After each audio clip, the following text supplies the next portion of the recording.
when we discover the self, when we come upon our true nature, uh, it is revealed. It flashes forth directly in consciousness. It's an unmediated, direct revelation. The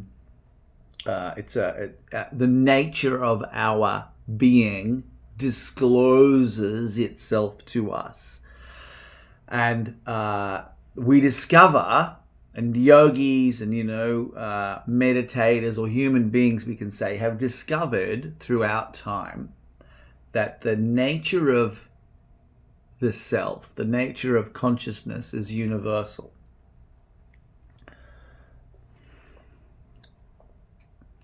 So I have been speaking about it this way, that our individuated, as my guru Master Charles used to say, our individuated consciousness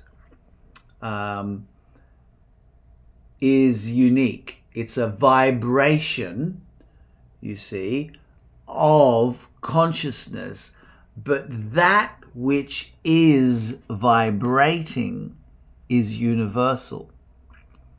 You see? So the vibration that you are, which constitutes your causal body at the depth, see, where you as a vibration of consciousness, as the jiva, as they say, the individuated soul, at the causal level, your vibration is such that it's very close to the nature of Brahman, to the nature of Paramashiva.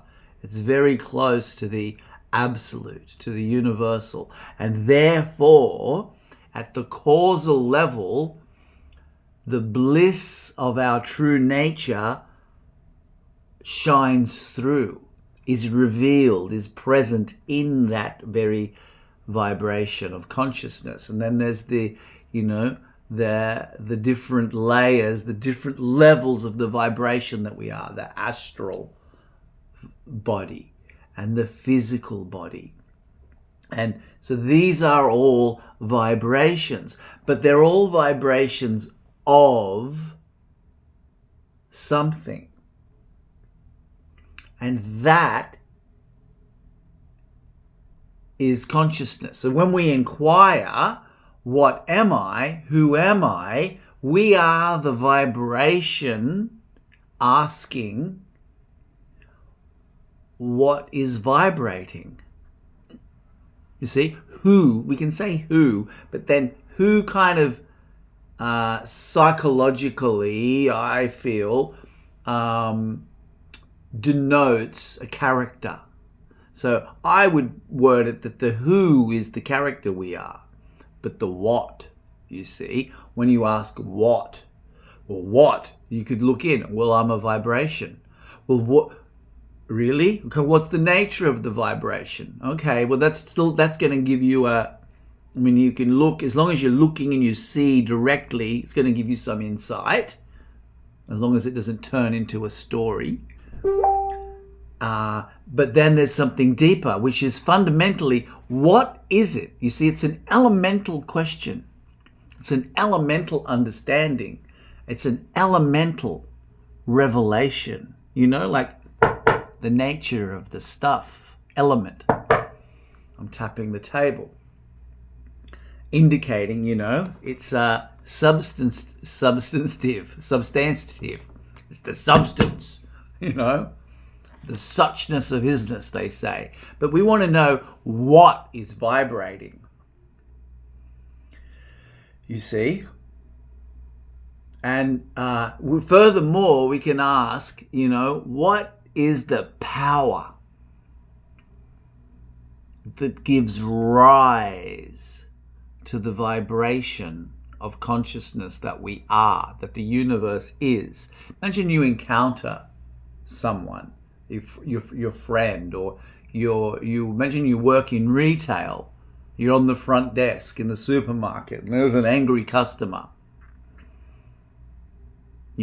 So if we are immersed in Maya and we are not questioning, and we're not having a deeper understanding of what's presenting itself, then we're faced with we were a character facing another character. But if we look deeper, we can see, well, that's they're vibrating. I mean, it's a fact. They're alive, right? With energy. What's the source?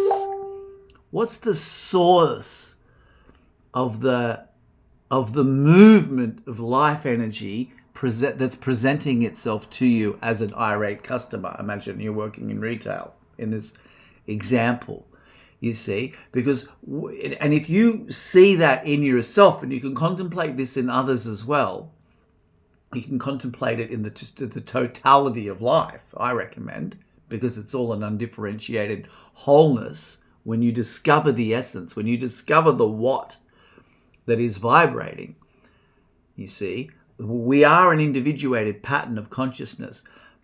But the consciousness that we are a pattern of is universal, always and only, forever. Here and now itself, universal. You can take it, for granted. If a bee passes you by, buzzing away, that is the universal consciousness in the form of a bee, vibrating. It's the universal substance of life, vibrating in the form of a bee, right there. If we went into the essence of what that bee is, and the essence of your thought, the essence of your own beingness is one. It's the same undivided wholeness, indivisible wholeness, appearing as both. And so I go back to this analogy of the customer in the store, and I'm talking about, or I'm asking you to consider the source of the vibration, which means the source of the beingness of that other. And there is beingness in the first place. There is being, right?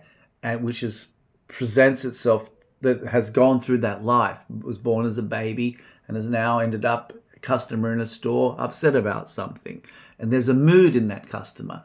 They're upset, or they're angry, they're irate, they're having a bad day, and it's coming at you, right?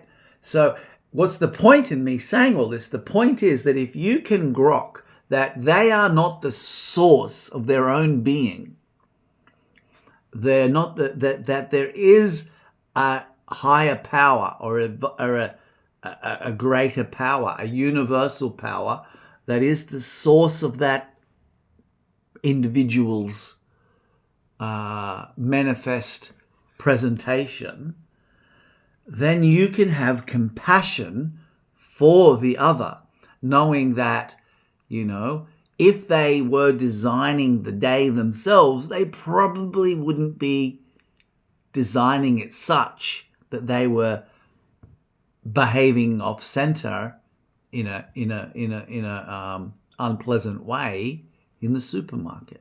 You see what I'm saying? This is one way that self-inquiry can be practical. Because when we look deeply into our own being, we can see directly that we are being given. You see? Every moment is a gift from the source. We can say from the Tao, or we can say from God, from life.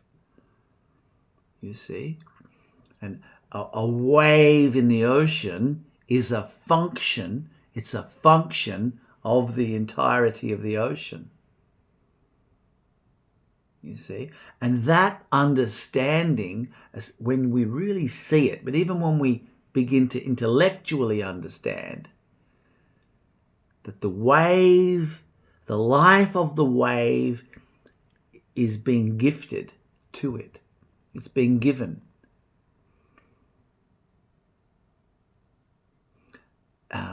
Opens us to so much more, a much deeper appreciation for the wonderment of life. We can appreciate the gift of the little incidental things that go wrong even. There's a beauty in that.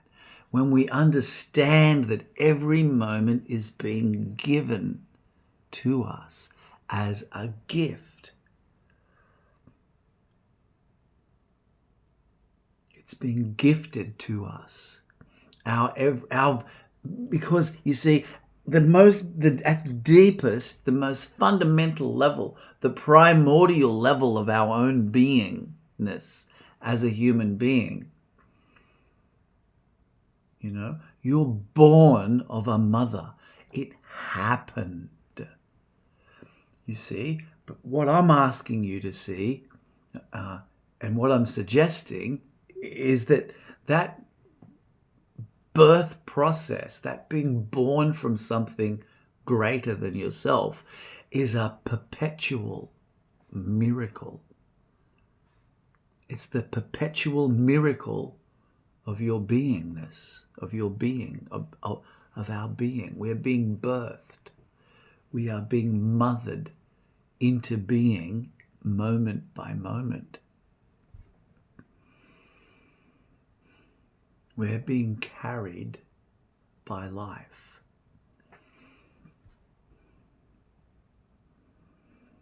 And you see how this understanding elicits and makes space for quite a deep compassion,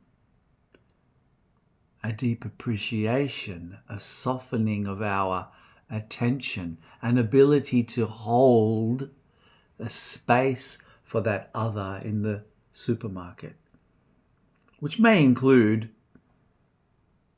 you know, calling security. But still, in our heart of hearts, we don't throw them out. We realize, you know the saying, but for the grace of God, there go I.